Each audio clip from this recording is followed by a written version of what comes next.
بسم اللہ الرحمن الرحیم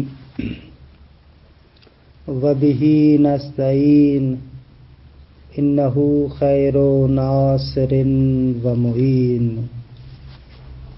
وصلی اللہ علی محمد واہل بیتہ الطیبین الطاہرین المحرمات علی الجنب یحرم علی الجنب مس کتابۃ القرآن الکریم۔ الحمدللہ ہماری گفتگو دروس تمہیدیہ فی الفقہ الاستدلالی میں ہے۔ کتاب الطہارت میں احکام غسل میں غسل جنابت کے بارے میں گفتگو ہو رہی تھی۔ غسل جنابت کے مختلف احکامات ان کے دلائل کے ساتھ بیان ہوئے۔ ایک اور بحث جو غسل جنابت کے بارے میں ہے وہ یہ ہے کہ جس کو غسل جنابت ہو کچھ چیزیں اس پر حرام ہیں، جن کو کہا جاتا ہے المحرمات علی الجنب۔ ان کو مصنف یہاں پر ذکر کرتے ہیں۔ پہلی چیز یہ ہے کہ مجنب انسان جو حالت جنابت میں ہے قرآن مجید کی لکھائی کو چھو نہیں سکتا۔ قرآن مجید کی لکھائی کو چھونا، ٹچ کرنا، مس کرنا حرام ہے۔ البتہ قرآن مجید کی لکھائی کی بات کریں، وہ الفاظ کہ جو قرآن مجید کے ہیں ان کو چھو نہیں سکتا، حرام ہے۔ مشہور کا فتویٰ یہ ہے کہ اسی قرآن مجید کی لکھائی اور کتابت کے ساتھ ملحق ہے لفظ جلالہ۔ پروردگار عالم کا جو نام ہے اس کو بھی بغیر وضو کے بغیر غسل کے نہیں چھو سکتا۔ اگر کسی کو غسل جنابت ہے تو وہ لفظ جلالہ کو نہیں چھو سکتا۔ اسی طریقے سے جو خدا کی صفات خاصہ ہے، مثلا جیسے رحمان ہے، بدیع ہے، یا خدا کی مخصوص صفات ہے، ان کو بھی انسان اگر جنابت کے عالم میں ہے تو مس نہیں کر سکتا۔ یہ پہلی چیز کہ قرآن کی لکھائی کو آپ نہیں چھو سکتے۔ دوسری چیز یہ ہے کہ وہ سور کہ جن صورتوں کے اندر سجدے والی آیت ہے کہ جن کو اصطلاحاً سور عزائم کہتے ہیں، ان سور عزائم کی قرأت کرنا جائز نہیں ہے۔ کہ البتہ یہاں پر ایک اختلاف ہے کہ آیا خصوصیت سے ان صورتوں کی بات ہے یا خصوصیت سے ان آیات کی بات ہے، کیونکہ بعض حضرات کہتے ہیں کہ جو آیات سجدہ ہے ان کی تلاوت کرنا حرام ہے مجنب پر، لیکن بعض کہتے ہیں کہ نہ، وہ جو صورتیں ہیں کلن وہ صورتیں کہ جن میں سجدہ ہے ان صورتوں کو چھونا ان صورتوں کو پڑھنا حرام ہے۔ تیسری چیز یہ ہے کہ مساجد میں داخل نہیں ہو سکتا انسان، مگر یہ کہ مجتازن گزرتے ہوئے، عبور کرتے ہوئے، ایک دروازے سے وارد ہوتا ہے دوسرے دروازے سے خارج ہو جائے۔ اگر مجتازن ہو، عبور کرتے ہوئے گزر سکتا ہے، لیکن عام طور پر مساجد میں داخل ہو، وہاں پر بیٹھے چکر لگائے، نہ، یہ حرام ہے مجنب انسان پر۔ البتہ مسجد نبوی اور مسجد الحرام میں تو مجتازن بھی عبور نہیں کر سکتا، یعنی عبور کرتے ہوئے گزرے، یہ بھی جائز نہیں ہے۔ اسی طریقے سے بزرگان مساجد کے ساتھ ملحق کرتے مشاہد مشرفہ کو کہ جو مقامات مقدسہ ہیں، ائمہ اطہار کے جو روضے ہیں ان میں بھی انسان داخل نہیں ہو سکتا۔ آخری چیز کہ جو مجنب پر حرام ہے وہ یہ ہے کہ مسجد کے اندر کوئی چیز رکھے۔ وضع شیء فی المسجد، مسجد کے اندر کسی چیز کو رکھنا بھی حرام ہے۔ یہ تقریباً احکامات ہیں کہ پھر انشاءاللہ ان کے دلائل کو بھی ذکر کرتے ہیں۔ عبارت کو تھوڑا سا دیکھیں۔ المحرمات علی الجنب، مجنب شخص پر جو چیزیں حرام ہیں۔ یحرم علی الجنب مس کتابۃ القرآن الکریم، جو جنب کے عالم میں ہے اس پر حرام ہے کہ قرآن کریم کی لکھائی کو ٹچ کرے، مس کرے، چھوئے۔ لکھائی کو چھونا حرام ہے۔ البتہ جلد کو ہاتھ لگا سکتا ہے، لیکن قرآن کی لکھائی کو، کتابت کو مس نہیں کر سکتا۔ وَأَلْحَقَ الْمَشْهُورُ بِذَلِكَ لَفْظَ الْجَلَالَةِ، مشہور نے اس کے ساتھ لفظ جلالہ یعنی اللہ تبارک و تعالی کا نام بھی نہیں چھو سکتا۔ وَالصِّفَاتِ الْخَاصَّةِ بِالذَّاتِ الْمُقَدَّسَةِ، اور وہ صفات کے جو مخصوص ہے پروردگار عالم کے ساتھ، جیسے رحمان، بدیع، ان صفات کو بھی نہیں چھو سکتا۔ 2 قراءۃ سور العزائم، جو سور عزائم ہے کہ جن میں سجدہ ہے، آیہ سجدہ ہے، ان صورتوں کی قراءت بھی جائز نہیں ہے۔ او خصوص آیت سجدۃ منها علی الخلاف، یا سور عزائم میں سے جو خصوصیت سے آیہ سجدہ ہے اس کو پڑھنا حرام ہے۔ علی الخلاف کے اس میں اختلاف ہے، اختلاف کی بنا پر آیا سور عزائم کلن قرات کرنا جائز نہیں ہے یا نہ، خصوصیت سے آیہ سجدہ کی بات ہے۔ دخول المساجد الا بنحو الاجتیاز بالدخول من باب والخروج من آخر، مساجد میں داخل ہونا بھی حرام ہے مگر یہ کہ عبور کرتے ہوئے ایک دروازے سے داخل ہو اور دوسرے سے نکل جائے، وہ درست ہے، باقی داخل ہونا حرام ہے۔ الا بالنسبت الی المسجدین الشریفین، مگر 2 مسجدوں کی نسبت سے کہ مسجد حرام اور مسجد نبوی جو مدینے میں ہے، ان میں مجتازن عبور کرتے ہوئے بھی داخل ہونا جائز نہیں ہے۔ فإنه يحرم ذلك فيهما أيضا، یہ جو بالدخول من باب والخروج من آخر، یہ بھی حرام ہے ان دونوں مسجدوں میں۔ وَيَجْدُرُ إِلْحَاقُ الْمَشَاهِدِ الْمُشَرَّفَةِ بِالْمَسَاجِدِ، سزاوار ہے کہ مساجد کے ساتھ آپ مشاہد مشرفہ ائمہ اطہار کے جو روزے ہیں ان کو بھی ملاق کریں، وہاں پر بھی جنب کے عالم میں داخل نہ ہو۔ وَضْعُ شَيْءٍ فِي الْمَسَاجِدِ، اور آخری چیز یہ کہ مساجد میں کوئی چیز رکھنا بھی جائز نہیں ہے۔ آتے ہیں اب ان مسائل کے دلائل کی طرف۔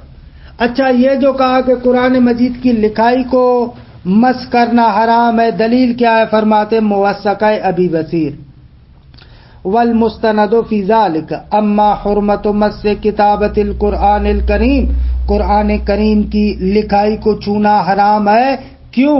فلموثقۃ ابی بصیر، ابو بصیر کی جو موثقہ روایت ہے، موثقہ روایت کے جیسے کہ بارہا عرض کیا کہ جس کے تمام روات عدل امامی نہیں ہے لیکن قابل اعتماد ہے۔ سألت ابا عبداللہ علیہ السلام امن قرأ فی المصحف وهو علی غیر وضوء، ابو بصیر کہتے ہیں میں نے امام صادق علیہ السلام سے اس شخص کے بارے میں پوچھا کہ جو مصحف اور قرآن کی تلاوت کرتا ہے لیکن بغیر وضو کے ہے، وَهُوَ عَلَى غَيْرِ وُضُوءٍ جملہ حالیہ ہے قرأ کے فاعل سے۔ قال لا باس، بغیر وضو کے تلاوت کی جا سکتی ہے، ولا یمس الکتاب، لیکن قرآن مجید کی لکھائی کو چھو نہیں سکتا۔ اس روایت سے استدلال کیا گیا ہے کہ غسل جنابت کے عالم میں بھی قرآن کی کتابت کو نہیں چھو سکتا۔ اچھا، آپ تو کہیں گے بابا یہ روایت تو وضو کے بارے میں، روایت سے تو یہ پتہ چل رہا ہے کہ وضو نہ ہو تو قرآن کو چھو نہیں سکتا، غسل کی بات کہاں سے لے کر آئے؟ جواب 2، پہلی بات تو مفہوم اولویت ہے، مفہوم موافق، جب وضو نہ ہو تو قرآن کو چھو نہیں سکتا، جبکہ وضو نہ ہونے کی وجہ سے حدث اصغر ہوتا ہے انسان کے اندر، اگر غسل اس پر واجب ہو یعنی محدث بے حدث اکبر ہو، اگر حدث اکبر اس کے اندر ہو تو بطریق اولا نہیں چھو سکتا۔ یہ قیاس نہیں ہے کہ آپ کہیں کہ غسل کو وضو پر قیاس کیا جا رہا ہے، نہ عزیز من، یہ مفہوم اولویت ہے یہ اسی طریقے سے جیسے کہتے ہیں ولا تقل لہما اف، والدین کو اف بھی نہ کرو. اچھا اف بھی نہ کرو، گالم گلوچ تو بطریقے اولا جائز نہیں ہے. تو یہاں پر بھی اسی طریقے سے اگر وضو نہ ہو تو قرآن کو نہیں چھو سکتا، اگر غسل انسان پر واجب ہو تو بطریقے اولا نہیں چھو سکتا. وہی مفہوم اولویت ہے. ایک جواب. دوسرا جواب یہ ہے کہ جس انسان پر غسل جنابت واجب ہو یعنی مجنب ہو تو اس پر صدق کرتا ہے کہ انہو لا وضوء لہ، اس کا وضو نہیں ہے. اگر غسل اس پر واجب ہے تو اس پر یہ صدق کرتا ہے کہ انہو لا وضوء لہ، لہذا یہ روایت بھی شامل ہو جائے گی. فرماتے ہیں اس روایت سے استدلال اس طریقے سے بعد ضم الاولویہ، یا تو مفہوم موافقت کو یہاں پر آپ اس کے ساتھ ضمیمہ کریں اور استدلال پیش کریں ایک، یا استدلال ایسے کریں او ان الجنب مصداق لمن لا وضوء لہ، یا وہ بندہ کہ جو مجنب ہے من لا وضوء لہ کا مصداق ہے، اس پر صدق کرتا ہے کہ لا وضوء لہ، پس اس کا بھی چھونا جائز نہیں ہے. یہ دوسرا بیان ہو جائے گا. وَأَمَّا لَفْظُ الْجَلَالَةِ فَالْمَشْهُورُ عَدَمُ جَوَازِ مَسِّ الْجُنُبِ لَهُ لِمُوَثَّقَةِ عَمَّارِ بن موسیٰ عن ابی عبداللہ علیہ السلام. اللہ تبارک و تعالیٰ کے نام کو مس نہیں کر سکتا، مشہور یہی کہتے ہیں. دلیل کیا ہے؟ دلیل یہ ہے کہ جو موثقہ عمار ابن موسیٰ میں وارد ہوا ہے. کیا ہے؟ یوں ہے، مولا فرماتے ہیں لا یمس الجنب درہما ولا دینارا علیہ اسم اللہ. امام فرماتے ہیں کہ جو مجنب شخص ہے اس درہم یا دینار کو چھو نہیں سکتا جس پر اللہ تبارک و تعالی کا نام ہو. البتہ اس کے مقابلے میں ایک اور روایت ہے کہ جس میں ہے کہ چھو سکتا ہے. الا ان فی مقابلها موثقۃ اسحاق بن عمار عن ابی ابراہیم علیہ السلام. لیکن اس موثقہ عمار ابن موسیٰ کے جو امام صادق سے ہے اس کے مقابلے میں موثقہ اسحاق بن عمار ہے امام کاظم علیہ السلام سے. ابو ابراہیم امام کاظم کی کنیت ہے. ان سے اس طریقے سے آیا ہے، دیکھیں سألتہ عن الجنب والطامس یمسان ایدیہما الدراہم البیز قال لا بأس. اسحاق ابن عمار کہتا ہے کہ میں نے امام کاظم علیہ السلام سے پوچھا آغا جو بندہ مجنب ہے یا طامس ہے یعنی حائض ہے خاتون، یہ دونوں آیا جو سونے کے دراہم ہیں ان کو چھو سکتے ہیں؟ قال لا بأس. امام نے فرمایا کہ کوئی مسئلہ نہیں. اب کیا کرے؟ روایات میں تو تعارض ہو گیا. ایک روایت کہتی ہے لا یمس الجنب درہما ولا دینارا علیہ اسم اللہ، جبکہ دوسری روایت کہتی ہے لا بأس، چھو سکتے ہیں. دونوں معتبر روایتیں، دونوں موثقہ ہے. اب کیا کرے؟ آغا اس کے بارے میں دو رائے حل ہے. پہلا رائے حل یہ ہے کہ آپ کہیں کہ جو روایت کہتی ہے لا یمس الجنب درہما ولا دینارا علیہ اسم اللہ، مراد یہ ہے کہ درہم اور دینار میں جہاں پر اللہ کا نام لکھا ہوا اس لکھے ہوئے نام کو نہیں چھو سکتے. اور جس روایت میں کہا گیا ہے کہ لا بأس چھو سکتے ہیں یعنی درہم و دینار کو اس جگہ سے چھو سکتے ہیں جہاں پر اللہ تبارک و تعالی کا نام نہ ہو. بس دونوں روایتوں میں فرق ہے. جو کہتی ہے نہیں چھو سکتے یعنی جہاں پر نام لکھا ہوا ہے، اور جو روایت کہتی ہے چھو سکتے ہیں یعنی اس مقام پر کہ جہاں پر نام نہیں ہے. اس طریقے سے جمع کریں کہ یہ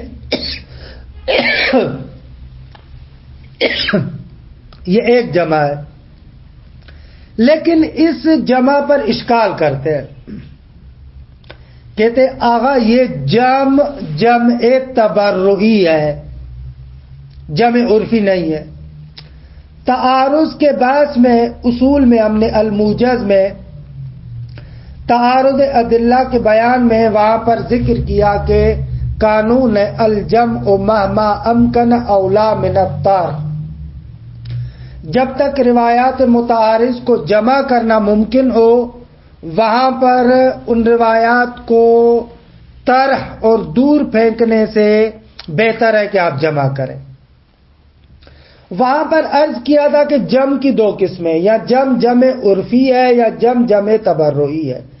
جمع عرفی یعنی جو عرف عام طور پر سمجھتا ہے، جمع تبرعی یعنی عام طور پر عرف اس کی طرف متوجہ نہیں ہوتا، آپ اپنے ذہن سے وہ توجیہ نکالتے ہیں۔ پھر وہاں پر ہم نے اصول میں عرض کیا تھا کہ جمع تبرعی اور جمع عرفی کا ملاک معیار موارد کون سے ہیں، تفصیلات وہاں پر ذکر ہے، یہاں پر ذکر نہیں کرنا چاہتے۔ یہاں پر صرف اتنا عرض کرنا چاہیں گے کہ یہ جو آپ جمع کر رہے ہیں یہ جمع عرفی نہیں ہے، جمع تبرعی ہے، لہذا اس جمع تبرعی کی کوئی حیثیت نہیں ہے، لہذا یہ جمع کرنا درست نہیں ہے۔ دوسرا جواب پھر کیا کریں؟ پھر کہتے ہیں کہ ایک اور حل ہے جس کو جمع عرفی کہہ سکتے ہیں۔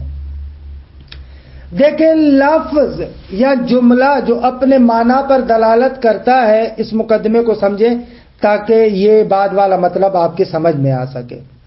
لفظ یا جملہ جو اپنے معنی پر دلالت کرتا ہے اس کی کہتے ہیں چار صورتیں ہیں۔ یا تو لفظ جو اپنے معنی پر دلالت کرتا ہے اس طریقے سے دلالت کرتا ہے کہ لفظ سے فقط وہی معنی سمجھ میں آتا ہے، اصلاً دوسری معنی کا احتمال بھی نہیں دیتے، اس طرح کی دلالت کو کہتے ہیں کہ یہ دلالت نص ہے یا صریح ہے، یعنی لفظ جو معنی کو بیان کر رہا ہے اس کے علاوہ دوسری معنی کا احتمال بھی نہیں آتا، اس کو کہا جاتا ہے یہ دلالت نص ہے، صریح ہے۔ یہ ایک صورت۔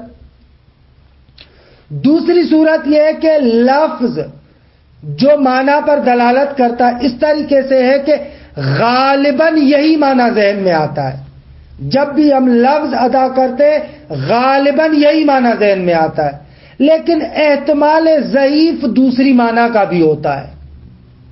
اب یہاں پر کہتے ہیں لفظ کا جو معنی غالبی ہے، جو غالباً آپ کے ذہن میں آ رہا ہے، اس معنی پر لفظ کی دلالت کو کہتے ہیں ظہور، یا لفظ اس معنی میں ظاہر ہے۔ لفظ اس معنی میں ظاہر ہے یعنی معنی غالبی یہی معنی ہے، اس کو کہا جاتا ہے ظہور۔ لیکن اگر لفظ ایک معنی پر دلالت نہیں کر رہا بلکہ لفظ کے متعدد معانی ہے اور ان تمام معانی پر دلالت بالسویہ اور برابر ہے، یعنی کوئی بھی معنی غالبی نہیں ہے، جتنا احتمال اس معنی کا ہے اتنا احتمال دوسرے معنی کا ہے، اتنا ہی احتمال تیسرے معنی کا ہے، اس صورت میں کہتے ہیں کہ لفظ جو معانی کی نسبت سے ہے مجمل ہے، کیونکہ ان تمام معناؤں کی نسبت سے لفظ برابر ہے، اسے متشابہ بھی کہتے ہیں، مجمل بھی کہتے ہیں۔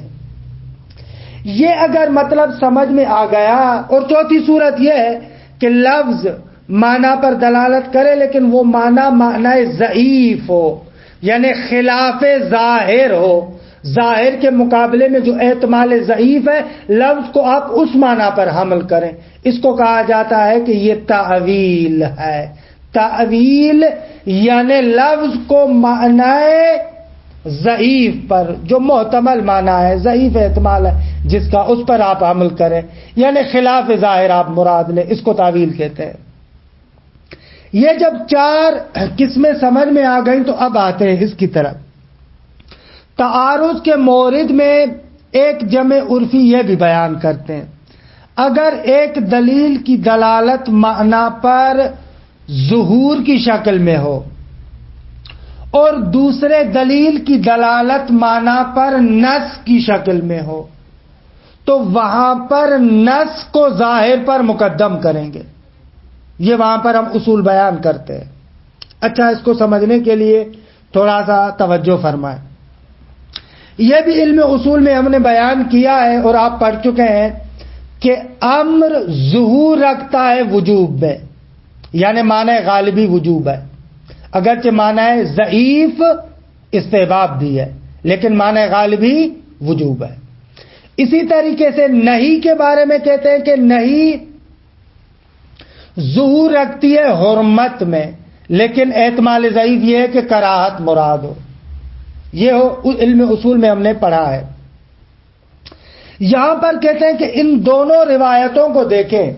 پہلی روایت جو کہتی ہے کہ لا یمس الجنب درہما ولا دینارا، یہاں پر لا یمسو نہیں ہے اور یہ نہیں ظہور رکھتی ہے حرمت میں، اگرچہ احتمال ضعیف یہ ہے کہ اس نہیں سے مراد یہاں پر کراہت ہو لیکن ظہور حرمت میں ہے.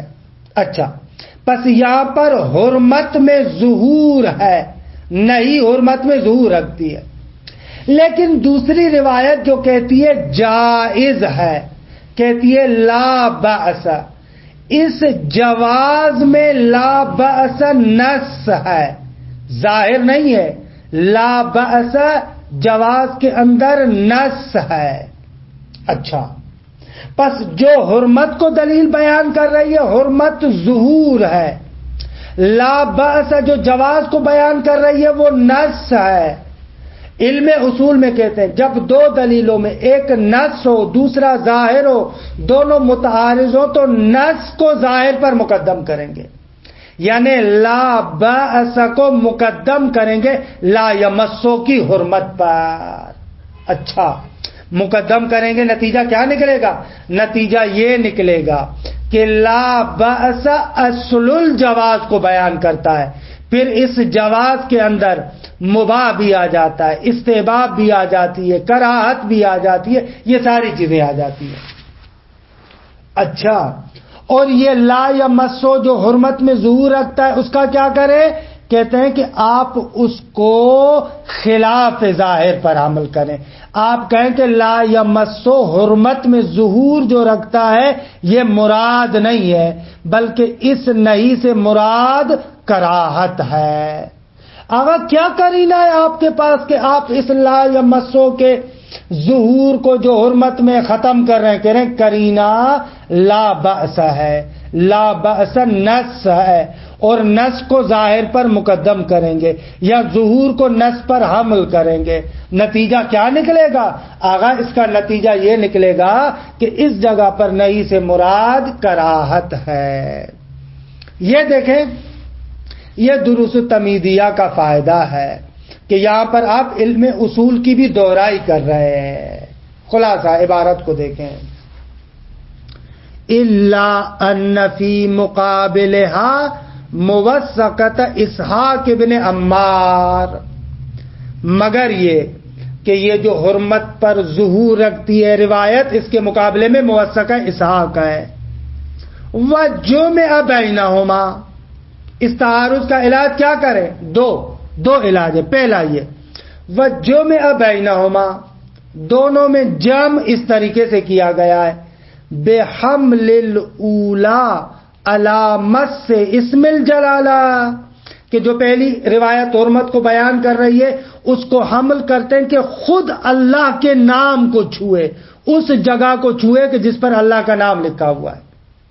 والثانیہ یعنی حملہ یعنی وجمع بینہما بحمل الثانیۃ علی مس الدرہم، دوسری کو جو لا بأس کہہ رہی ہے اس سے مراد یہ ہے کہ آپ اس کو عمل کریں، یہ معنی مراد لیں کہ درہم کو چھوئے الذی فیہ اسم الجلالہ، جس پر اللہ کا نام ہے، من دون مس اسمہ ہی، لیکن اللہ کے نام کو نہ چھوئے. بس یہ پہلا جمع. وہذا ان تم فلا اشکال، اگر اس کو مان لیا تو بات ختم ہو گئی، تعارض ختم ہو گیا، لیکن عرض کیا کہ اس کو نہیں مان سکتے کیونکہ یہ جمع تبرعی ہے۔ وَإِلَّا، وگرنہ آپ کہیں فل مناسب، مناسب یہ ہے کہ الجمع بحمل الاولی علی الکراہۃ، کہ آپ پہلی روایت کو لا یمسو کو مکروہ ہونے پر حمل کریں۔ کیوں؟ لصراحۃ ثانیۃ فی الجواز، کیونکہ دوسری روایت صراحت رکھتی ہے، نص ہے جواز میں، لا بأس نص ہے جواز میں۔ جب ظہور اور نص کا مقابلہ ہو جائے تو نص کو ظہور پر مقدم کریں گے، اور یہاں پر نص کو ظہور پر مقدم کرنے کا معنی یہ ہوگا کہ اس نہیں کو جو ظہور رکھتی ہے حرمت میں، اس کو کراہت پر حمل کریں، اور لا بأس جواز کو بیان کر رہا ہے، اور جواز اہم ہے، چاہے کراہت ہو یا اباحہ ہو۔ فَتُرْفَعُ الْيَدُ عَنْ ظُہُورِ الْأُولَى فِي الْحُرْمَةِ بِالْحَمْلِ عَلَى الْكَرَاهَةِ، پس پہلی روایت کے ظہور سے رفع ید کیا جائے گا، ہاتھ اٹھا لیا جائے گا۔ پہلی روایت کا ظہور کس میں تھا؟ حرمت میں تھا، اس سے ہاتھ اٹھا لیں گے۔ کیسے؟ بالحمل علی الکراہہ، اس کو حمل کریں گے کس پر؟ کراہت پر۔ الحمدللہ مزیدار ہے، انصافاً دیکھیں علم اصول کا بھی کتنا استعمال ہے، کہ بہرحال آج یہاں تک کافی ہے۔ وصلی اللہ علی محمد و اہل بیت۔